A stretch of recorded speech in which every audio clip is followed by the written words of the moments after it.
I am one of the Quest product marketing managers. I'm focused on migration.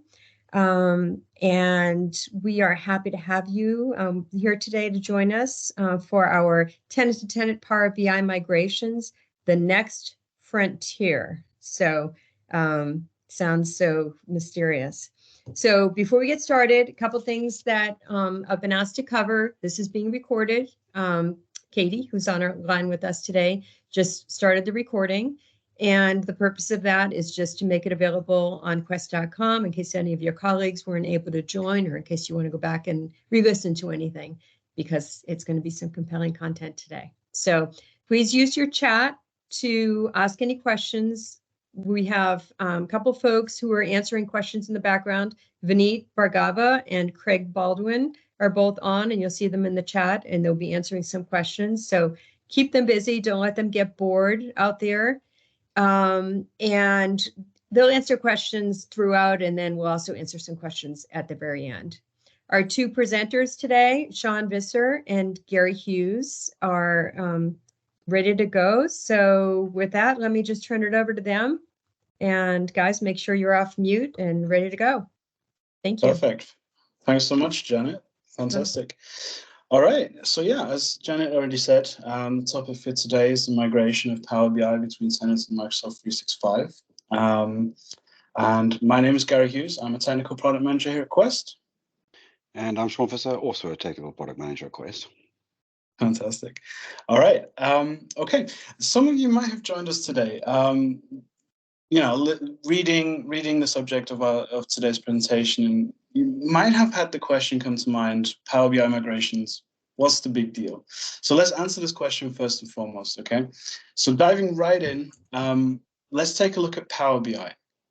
Now, what you can see on the screens here is basically what comes to mind when thinking about Power BI, right? So we have these nice dashboards with the individual reports, which basically visualize our information with maps, graphs, images, charts, maybe even just some raw numbers, in which we can then drill down further into to basically get a good understanding of our data itself. Of course, through Power BI, I now have the options to go ahead and actually share this information, export this information, pass it on to colleagues, peers, maybe even management for them to also get an insight.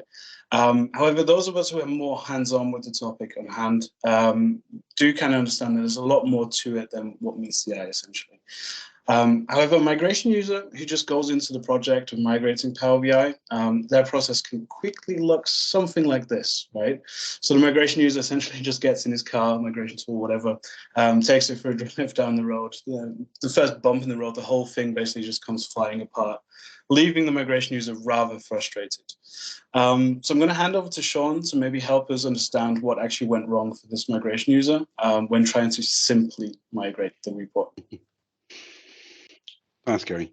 Right, so firstly, just a little bit of an overview of Power BI itself. So I'm sure some of you folks have obviously seen it, but it's going to be broken down into workspaces, which are essentially your containers for dashboards, reports, and then a lot of the underlying data. So you then, within that container, the reports are going to be what the reports and dashboards, are going to be what the actual users look at and see. But then below that, you're going to have the actual data sources. So that's going to be things like Excel, SQL, there's a lot of them. You're going to have gateways connecting to those sources, and then you're going to have the data sets, which is what has come in from those data sources and what's being presented to the user and the reports and dashboards. Then the additional things you need to take into account potentially are going to be data flows, because you can have not just connections to data, but you can also have the flows that will convert some of the data as it comes through into Power BI. And then you're going to have the security. So that's not just your security in terms of accessing a workspace and the reports and the data. You're also going to have potentially Microsoft Purview on top of that. In fact, you likely will now. And that's also going to potentially have encryption. So that's another thing that needs to be taken into account. And then finally, within your tenants, you're going to have capacity. So with Power BI, you've got either standard capacity, or they do have a higher level at premium capacity. Now, premium provides you with a lot more functionality and a lot more actual data storage itself. So those are the sort of things you need to be taking into account when you consider Power BI itself, right? Right. So this is already a long list of components which come to play. As I said, there's more than what actually meets the eye when looking at the dashboard. Maybe, Sean, you can also walk us through some of the top issues that we can actually run into and encounter when migrating Power BI. Yeah, sure. So the first thing you're going to be looking at is your data sources and the gateway connections to those. These are really important because, as I mentioned, you're going to have data coming in from a variety of different sources. So when you're thinking about a migration, you can't just think about taking the reports. The reports are essentially templates. You need to also take into account where those data sources are and how those connections are actually made to that data to ensure that you take that into account in your new tenant. Then below that, you're going to have the reports and the permissions. Now, these are more straightforward. But you do need to re-permission, right? You're going to be changing tenants. You're going to be changing the actual account identifier. So you need to take that into account for a migration. On top of that, you've also got your data sets and encryptions. Now, data sets, those will migrate, those will extract, but these can be very large. So that's where you're going to potentially have a time factor. And then there's going to potentially be encryption on those. Now, that naturally, you're going to need to have some sort of a process to look to decrypt that data before you migrate it and then potentially re-encrypt it on the other side, because if it's encrypted, it is obviously important to have that retained. And then finally, going to be your data flows. So again, these are processes as the data gets transformed into Power BI. And with that, you're going to need to look to recreate those data flows in your target environment to ensure that the data that comes in isn't just the raw data, because it's obviously being modified at some point. That needs to all be handled as you transition.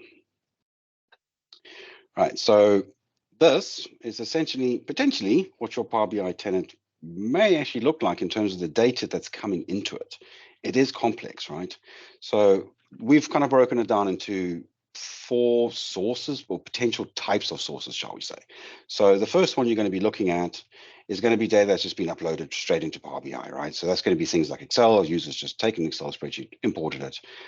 That you're going to migrate across, and it's going to retain itself with the data set. Then you're going to have your on-premise data. So this is where you're going to have gateways, which are essentially VPN connections from your tenant back to your on-premises systems, back to your local environment. That's going to be things like SQL Server, for example, where you have reporting based off of that. Then you're going to have tenant data. So your tenant data is going to be firstly user data, because users are going to have data in things like OneDrive, right? So that's going to have to be taken into account, and that's going to potentially be moving. And you're also going to have tenant systems themselves. So you have things like Azure SQL that live in your tenant. So that's going to potentially also be moving unless you are retaining the original source tenant. And finally, you're going to have external. So third-party systems. So if you have a CRM system, for example, you may very well have a connection to that CRM system, and you're going to be reporting on that CRM system. I mean, things like CRM systems kind of important for sales or for finance, that sort of thing. So these are the 4 locations that they'll be coming in from. So it can get complex. Right. Okay. So with the components, the complexities we talked through, the issues for Power BI migrations in general, let's actually go back to the start of the presentation. So let's rewind and let's take another look at this question that may have come up in a couple of heads here. Power BI migration, tenant-to-tenant, what is the big deal? And I guess now that we're all on the same page with the terminology and the complexity behind Power BI, I guess it is fair to say Power BI migrations are kind of a big deal. So let's take this on in terms of how we can actually approach this. So what we have planned for today, now that we've got the Power BI basics basically out of the way, we want to take a look at the planning as well as managing and running of Power BI migrations. Once we've done that, we can take a look at how the migration of other Power Platform services actually compare to Power BI. So we'll have a little sneak peek in there, even though the topic today is Power BI. And then also, lastly, we'll cover some gotchas, tips and tricks for you to also take away and implement into your next and upcoming migration. All right, so with that said, we're toggling along towards the migration part of the presentation today, and this is obviously where Sean and I also have our backgrounds. So Sean, would you like to introduce yourself properly this time? Yes, sure. So I am Sean Fisser. I am a technical product manager at Quest. I came across with the Binary acquisition. My primary function at the moment is looking into a module for our on-demand SaaS platform to actually do some migrations of the Power BI platform itself. And then I also look after some of our more established, I should say, Domino migration platforms. Yeah, so that's pretty much what I look after. Great. Okay, and my name is Gary Hughes. I am, as I mentioned before, also technical product manager here at Quest. I work very closely with our development and support teams for our on-demand migration SaaS platform. I did join back in 2019 with the acquisition of Metalogics, where I've been involved with SharePoint and OneDrive migrations since about 2014. Okay, So with that out of the way, now that you know who's actually talking to you today, let's get into the topic of planning, managing, and running Power BI migrations. So what you can see on the screen here is a life cycle, pretty much any migration project, right? So starting off with the analysis, what we're looking to essentially achieve is basically taking inventories to have a good understanding of the source. Then we move into the planning phase, which we can then consolidate the individual batching and scheduling of our migration before getting into the migration phase, where we're actually going to look at performing the lift and shift operations. And lastly, we get into the remediation phase, in which we can then just go ahead and refine and correct anything that went wrong or something that was missing from the initial migration in this particular phase. However, for this to actually become a life cycle, and it's something we see, pretty much in any migration project, we can actually go back into the analysis phase after the remediation, right? And this may be because, either something went terribly wrong, either during the analysis, something was overlooked, or something in the planning phase didn't really add up. Or alternatively, you're just moving on to the next application or the next service that you're looking to migrate. So we can find ourselves in this constant life cycle where we're just constantly going through these phases. One of the key points I want to point out already at this phase is just basically, regardless of which phase you are for the migration project, keep the communication going, right? Communication is going to be key throughout any of these phases. So I'm going to take this point already ahead before we get into the details of the individual phases. But honestly, just keep sharing what you're doing, involve the individual or content owners, the individual administrators for different areas, and just really involve them, bring them along the journey. Even if you're just going through migration, keep sharing what you're doing, be loud and proud, as they say, and keep sharing what you're doing. So applying this life cycle to today's topic, Power BI is simply not exempt from such a life cycle. So starting off with the analysis, as I mentioned, just basically understanding the source. What we're trying to achieve is basically collecting data components along with the associated administrators and owners. Because once again, you want to involve them in the process. They know exactly what is there, what is needed, what should and has to come across with migration. Then you want to take a look at the individual data sources as well as the locations, because that's essentially where your data lives. And if they don't make it across or don't come across and there's no connection between the two, source and target, obviously your reports are just essentially going to be empty. And then lastly, you want to take a look at the individual scope of your workspaces, as well as the individual reports themselves, as well as user access, because obviously once you've done the move, you want to ensure that your individual users still have access on the target. Now, how do I get this data? We essentially have two different options here. One is probably the most straightforward one, admin portal. Open the browser, log into the admin portal. You can find all this information everywhere, scattered around all over the place within the admin portal, to be fair, but the information is there, right? So we can just pull that out, extract that from there, and understand the environment. Alternatively, for those who are more techie, more hands-on with the topic, obviously PowerShell and REST API exists, so we can actually go ahead and automate that process, pull out the individual information pieces that we're looking to analyze into an export file or a file of your choice, of your liking, and basically take it from there. So with this in mind, let's actually take a look at hands-on analysis. So for this area, what we're going to do is basically take a look at some key areas which are worth analyzing, and also what an analysis can actually look like. And for this, I'll hand back over to Sean. Perfect. So I'm going to see if I can share this here. Just let me know if you can actually see this, Gary. Yep, we can see your screen. Excellent. Right, so we're going to have a look at, this is data that was taken out of a very simple tenant, right? One of the Microsoft trial tenants, essentially, with a bit of extra data added into it. And this is data that's been collected through the REST API. So there's a lot of data in here. And I think there will be a link a little bit later on to actually provide you with what to be able to check through the API, right? But for now, what we'll look at is what we kind of view as the important data for an initial migration kind of planning phase. So the first thing you're going to be looking at is your workspaces, right? That's your top level. That's where everything lives within the workspaces. So this is the type of data that's available. You're going to have your workspace names. You'll have an ID, which may or may not be useful to you. You're going to have a type. Now, the type you're going to have either shared or personal or app ID. So the app ID you don't need to worry too much about. That's if you create a service principals. But for your shared workspaces, that's where the majority of your reports are going to be living, because that's where they've been placed to be shared with other users. You can also have personal. Now, personal, You can share them, but typically a personal workspace is used for creating reports and trying them out before you actually share them. Now, a point to note in personal is that in order to access the personal workspace from an admin level, you actually have to be granted access to it, right? Then within that, you're going to have a state. Now, it will show you deleted workspaces. So, potentially, I think it holds them for like 30 to 90 days. Typically, that's not something you're going to be worrying about for a migration, right? You want to be looking at the active stuff.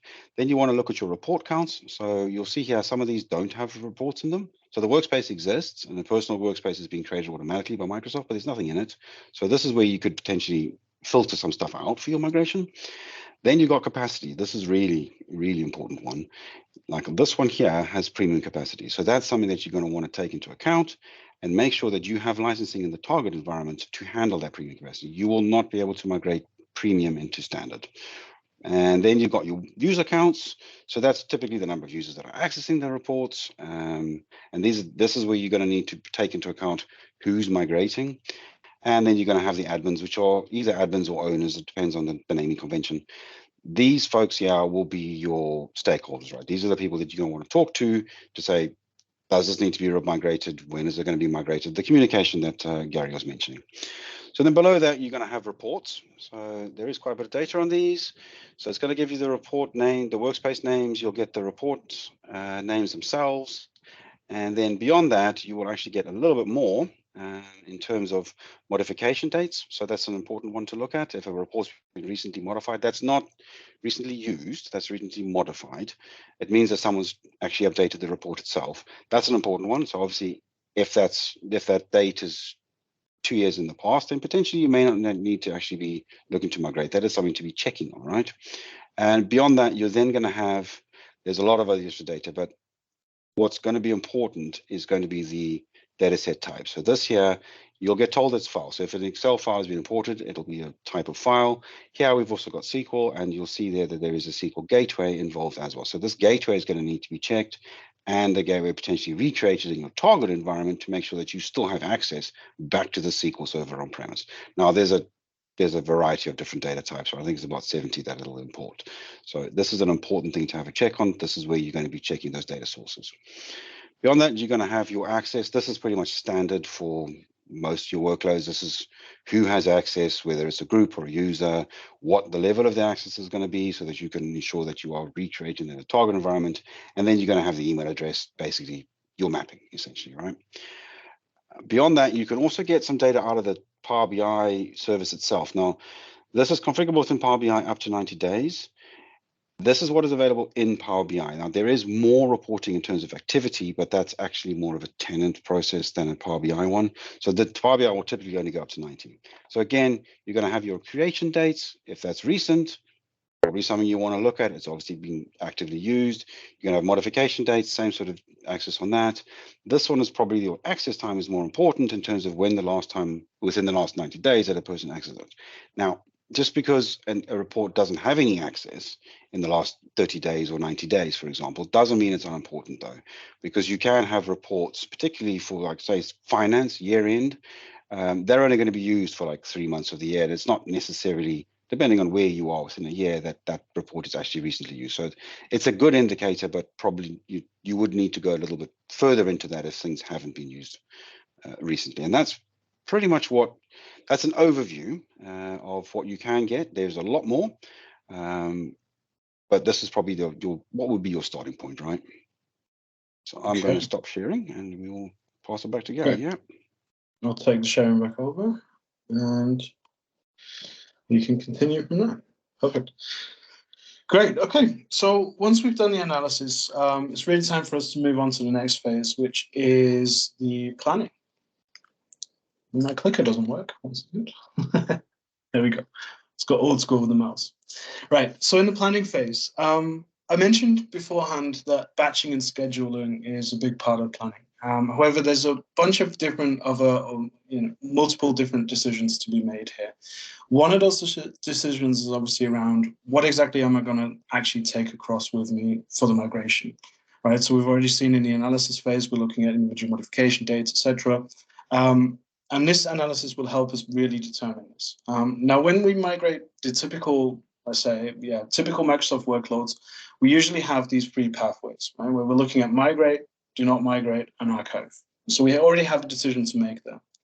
What we've been able to identify, though, however, was working with partners and customers who've already been through a Power BI migration or Power Platform migration, generally speaking.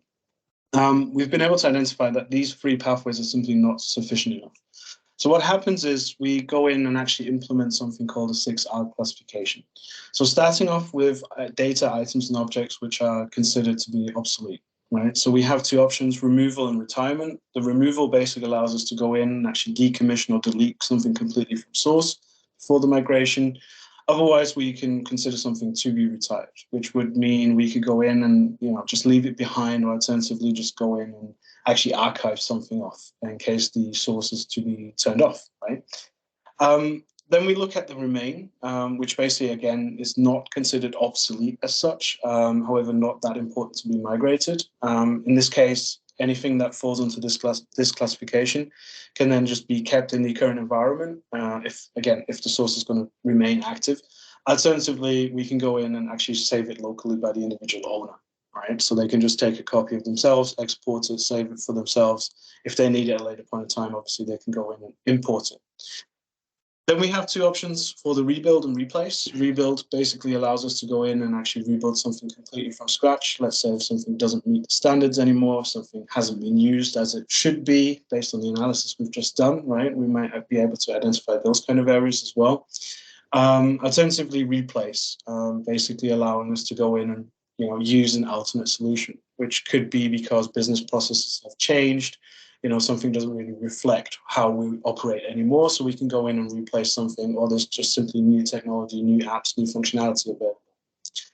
The one classification type which is just going to be super relevant for the migration itself is rehost. Rehost allows us to classify anything that is to be moved to the target in the actual lift and shift operation. So these are the 6 classification types that we should actually walk through and classify our data, item, objects into before actually approaching the migration itself.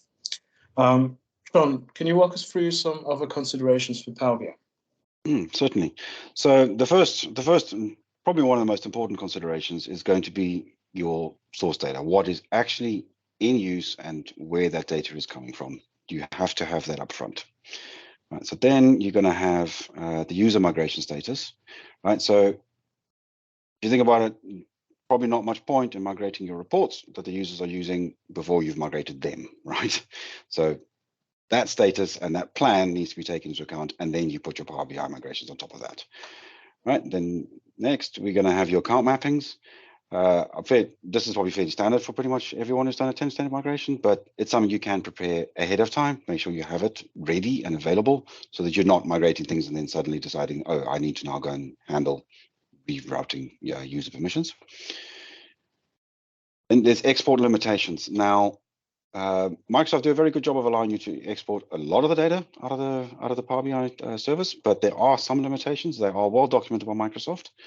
But they do need to be taken into account. So there are going to be some things that you simply can't actually extract due to their limitations. And then find your data source associations, which this is not quite the same as where the data source is, right? This is whether or not that data source is going to move. So if you think about, say, Azure SQL, if there is a separate project to move the Azure SQL instance that your reporting is coming from your source tenant, your target tenant, you likely want to take that into account before you start migrating your reports, because you may then have to redo all that work again, right? Okay, great. So with these considerations in mind, as well as the classification of your data, along with the planning and batching and scheduling for the planning phase, let's actually take a look at, the point, probably why most people are here, is basically the migration phase, right? What are my options? There's a few options available. Each of these options has individual limitations, of course. We're going to walk through them. And there's also some other considerations to be made here. So let's take a look at probably the most straightforward, obvious option, which is basically option 1 for the export and import. Right? So the Power BI service, of course, allows you to download your reports and your data sets and also go into your target tenant and re-upload these. For the re-upload itself, it's very straightforward. The individual end user can actually do this themselves. However, it's important to know that this can be really, really time consuming depending on how much reports, or how many reports you're essentially looking at, right? On top of that, there's a couple of limitations, based on what is actually exported and can be imported. Things like workspaces as well as permissions, they will require a complete recreation on the target. So the question comes up, can end users actually do this at the end of the day? And on top of that, there's also no direct reconnection to the individual data sources. As Sean mentioned, we'd have to go into the target environment and actually set up individual gateways to actually connect to the data, so data can actually be displayed in the reports. If this is not done, since the reconnection is not done automatically, this can kind of result in your end users looking a little bit like Vincent Vega from Pulp Fiction, where in this case, your end user is simply just trying to relocate the data again because all the reports are blank and empty. The second option available is probably the most complex, which is basically PowerShell scripting.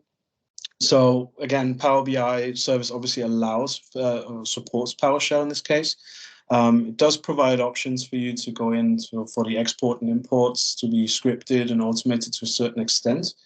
However, once again, the limitation or the consideration here really is around handling of all Power BI service objects. So that needs to be taken into consideration. You really need to handle everything on your own when you go through PowerShell. If this is, if this extensive option is the kind of path you want to go down, which is fair, we've seen successful migrations going through this as well.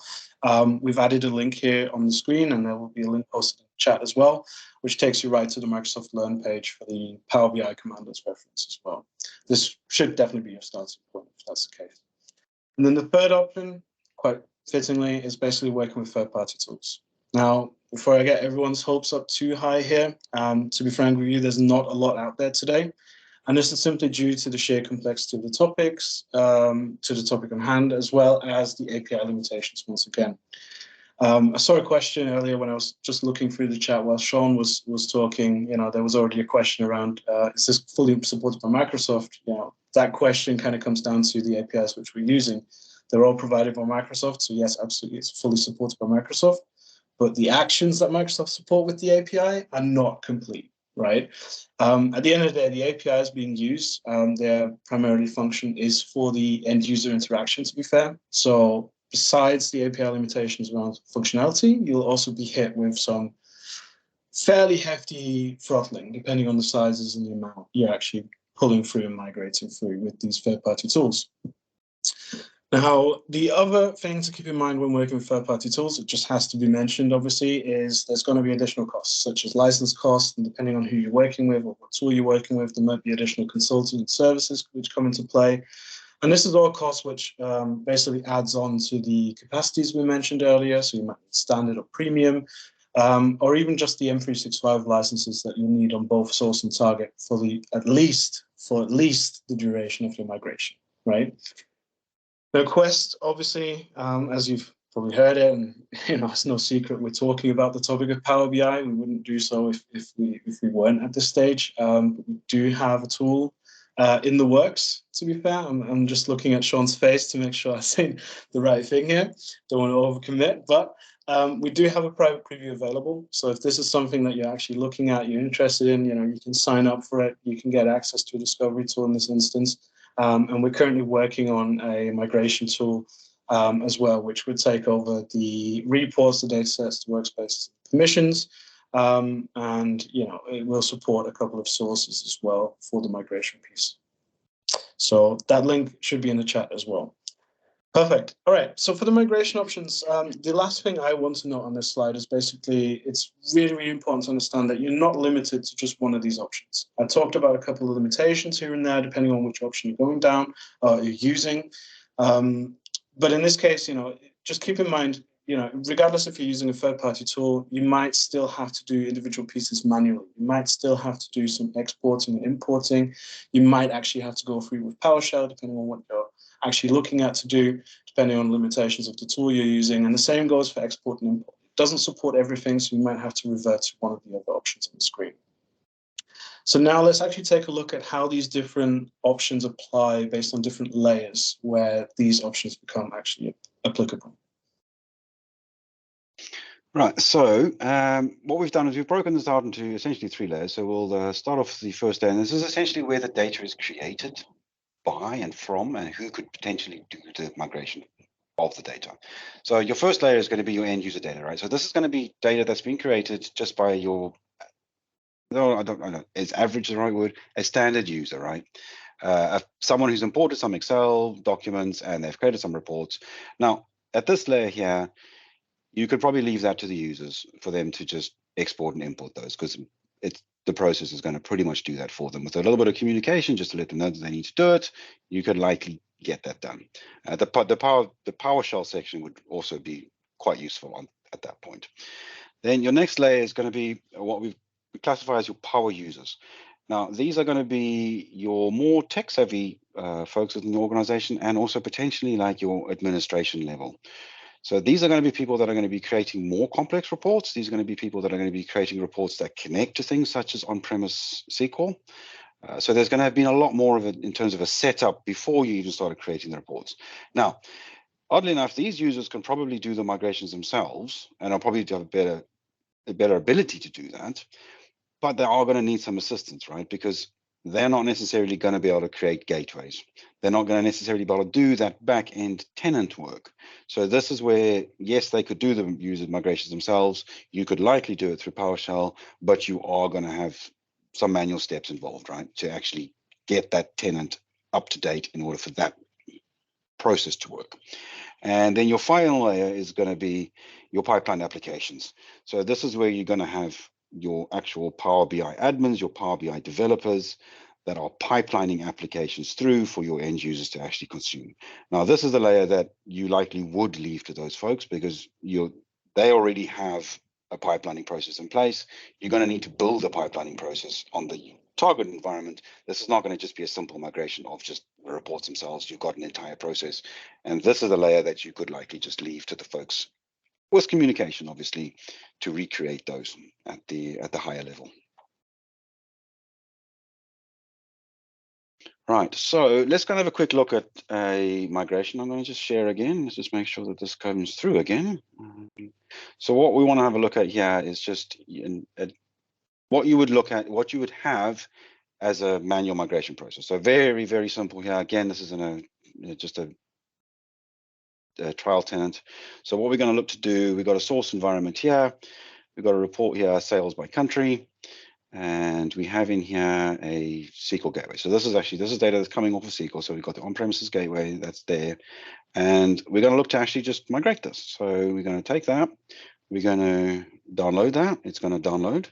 That is the report and the gateway. Now, one point to note here, you can't take the dashboard.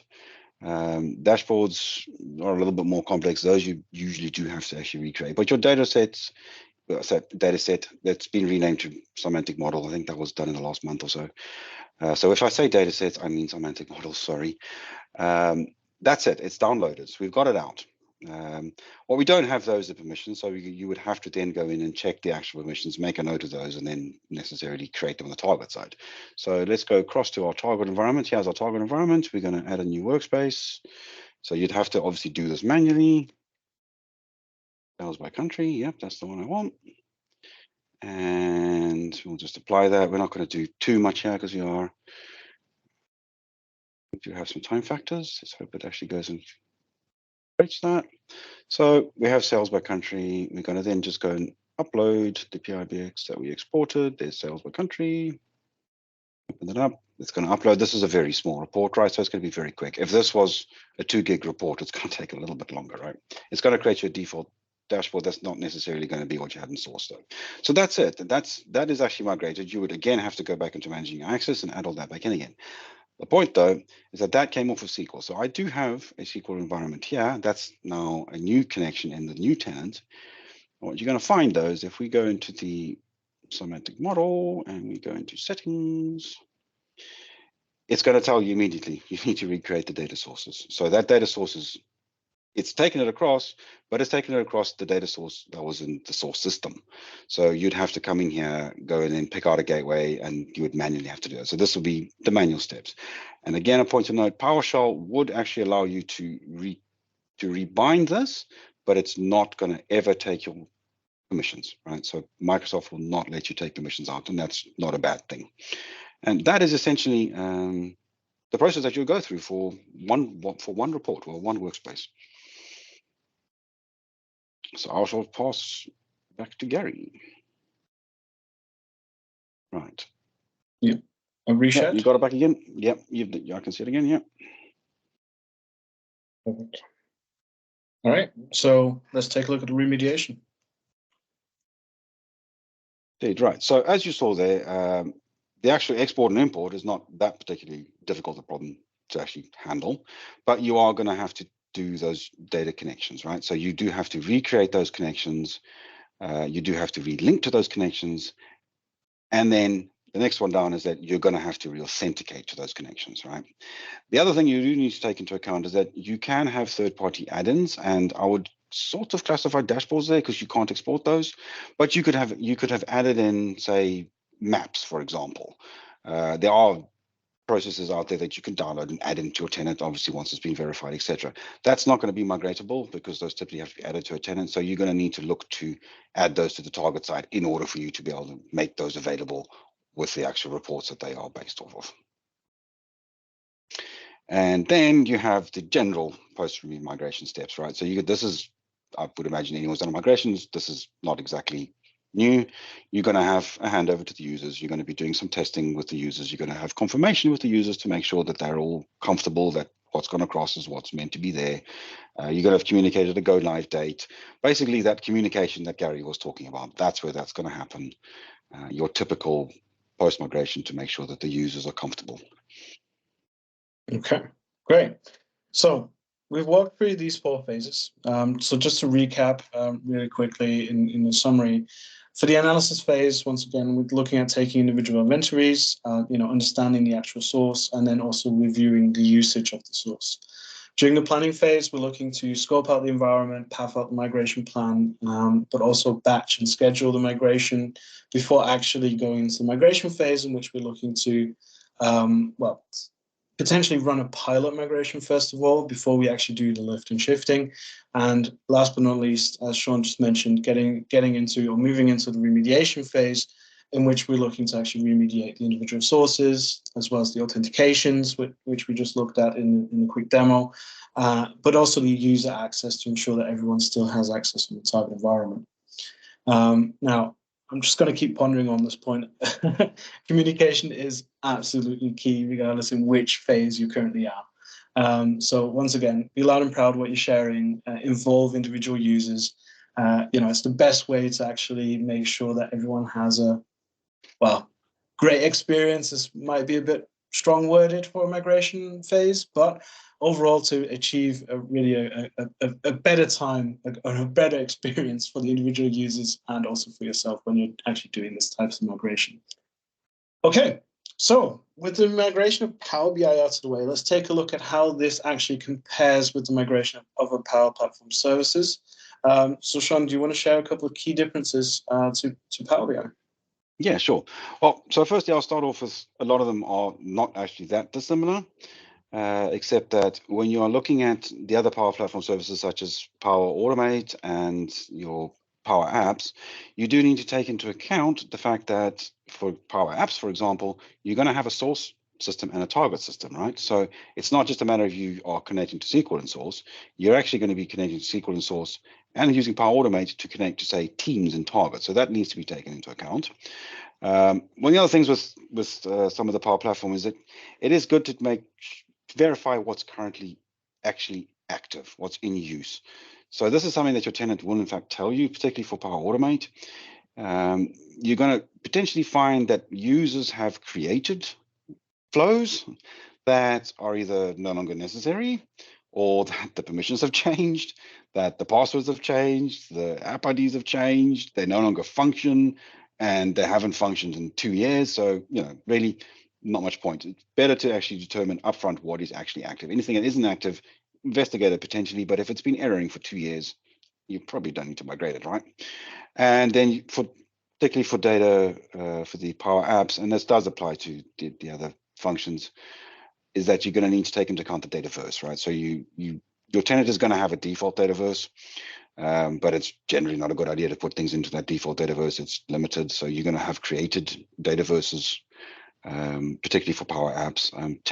Teams will create its own ones, but particularly for Power Apps, you're going to need to make sure that you understand that dataverse and that you can recreate that dataverse in the target before you start trying to migrate any actual data, right? And then, so beyond that, for the actual migration of these, you're going to have out the box, you can again export and import and use PowerShell. Microsoft does make a lot of that available, the same as they do for Power BI. But again, you're going to have to take into account you're not going to get connectors updated with Power Apps, and particularly for Power Flow, that can be quite complex.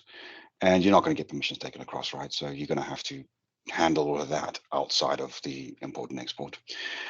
For Power Apps, more specifically, though, these are applications, right? So Microsoft does provide a pipelining process for those, and their typical sort of expected process is that it would go from sandbox to a pre-prod into prod.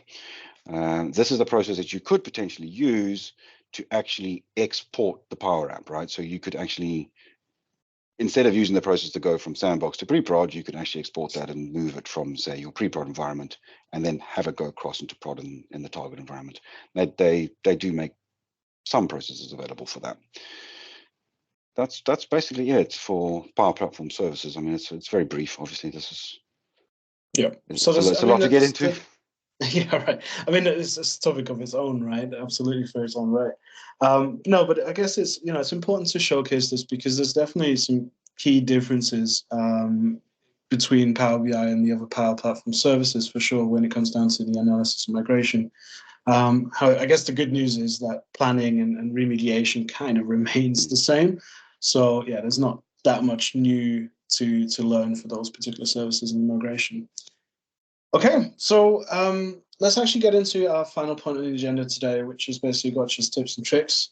So we're going to be able to share a couple of points with you to basically take along or take back and implement in your new upcoming Power BI migration. So let's take a look at some practical advice points here. Right, so starting point, so procure. Make sure you've bought the licenses and the capacity that you're going to need, particularly for Power BI, right? So you need to ensure you have that in the target environment because you do not want to run out of those. And then you're going to need to, it's best to prepare and check your data sources, check your gateways, because the gateways particularly, you can recreate those in the target environment well before you do any migrations. You can make sure that's all in place. So you have at least that prepared up front. Right, then, so as we mentioned previously, so plan your Power BI migrations after your user migrations, right? Again, you really don't want to be migrating all of your reports and then find out that some of the users are still in source and they're actually still using source because it's still there and updates are now not in target, right? So plan for after user migrations. So start small, right? Start small, but this is general for most migrations. Small pilot migrations and preferably with a friendly set of users if you can. Emphasis on friendly, I guess there, right, Sean? Yes, indeed. Right, then we come to the move as little as possible. So much like what I was mentioning previously with the Power Automate stuff, you're going to have a lot of stuff there that's potentially just no longer used, right? So if you can use the activity, use the last accessed, and if stuff isn't necessary to move, don't move it. The main thing there is that, yes, I know most people do want to retain everything, but if you try and include stuff that isn't really necessary in an active migration, so as in you're moving data that users are going to be using, you're going to potentially start hitting throttling limits that you didn't need to, right? So if possible, just move as little as possible. Try and identify what you don't have to move. Yeah, I guess this point really falls back to the 6R classifications, right? Yes. At first, you kind of think, okay, this is a lot of work for what I'm actually trying to do. Adds on to the workload, absolutely. But at the end of the day, you can only benefit from actually going through that classification. Really picking out what is necessary to actually move. Saves you a lot of time for sure. Yep. All right. And my favorite point. Over communicate, right? So you're going to want to communicate with everyone involved, but particularly for this one and for Power BI is that you really want to make sure that those stakeholders, those folks who own those workspaces, understand what's happening and understand when it's going to be migrated and that they can know to check it and target, because these are going to be the folks that have actually kind of managed these items. So it'll help you a little bit because there's going to be users accessing those reports. These are the people that could actually help those users in the first place. When they get asked, why is my report not updated? That's because it's been migrated, and these folks are the ones that could actually help with that, rather than your help desk, I mean. Yes, and then the final one, don't rush to decommission the source. Now, obviously, this is not always possible, I mean, because there are typically costs involved in maintaining the source, but try and maintain it for as long as you actually can, reasonably. It's not uncommon in a migration for someone to come back to you like 3 months down the line because they didn't check anything properly when they actually did the migration and say, well, this is not right or this is missing. So if you still got the source, you can at least still go back. You can also go and verify whether, you know, what they're saying is missing actually was there to begin with, right? And that's basically it for the practical advice, I would say. Fantastic. Okay. So this brings us really to the end of our presentation for today. I do hope we were able to offer you some guidance for your upcoming migration projects with the Gotcha's tips and tricks and some insights into the options you have. If you want to read more on the topic, you know, I've included a QR code here on the top of the screen. So you can go ahead and this takes you right to a blog post, which Sean was kind enough to write up for Practical 365. And I guess at this stage, before we hand it back over to Janet for wrapping up for today, we do have some time for questions, I think. How are we doing time-wise? Otherwise, you know, if you can't think of any questions just now, but some may come up, just go ahead and message us on Teams or email or, you know, find us on LinkedIn and we'll be happy to help as well. So, are there any questions? Let's have a look. I do see one there just regarding the migrations and whether or not there'd be a delta. I'm presuming that that's probably, if you were to remigrate, would a delta be done? Power BI is actually a little bit different to most of the other workloads. You don't really get a delta, right? So if you were to remigrate, if the data in source had changed, you would get that change coming through, right? Because the thing to bear in mind with Power BI is that it's not really creating data. Your data is coming from other sources. So a way to think about it is that a report is more of a template. So if you take that template across and you reconnect it to the source data and then you do a refresh from the source data, you're actually going to get what came through from the source. Now, obviously, if you change the structure of the report, yes, you're going to want to remigrate that, right? Because in source and then hadn't updated in target, you're going to want to remigrate that. But in that case, it's not really a delta. It's more of an override. Hopefully that answers that question.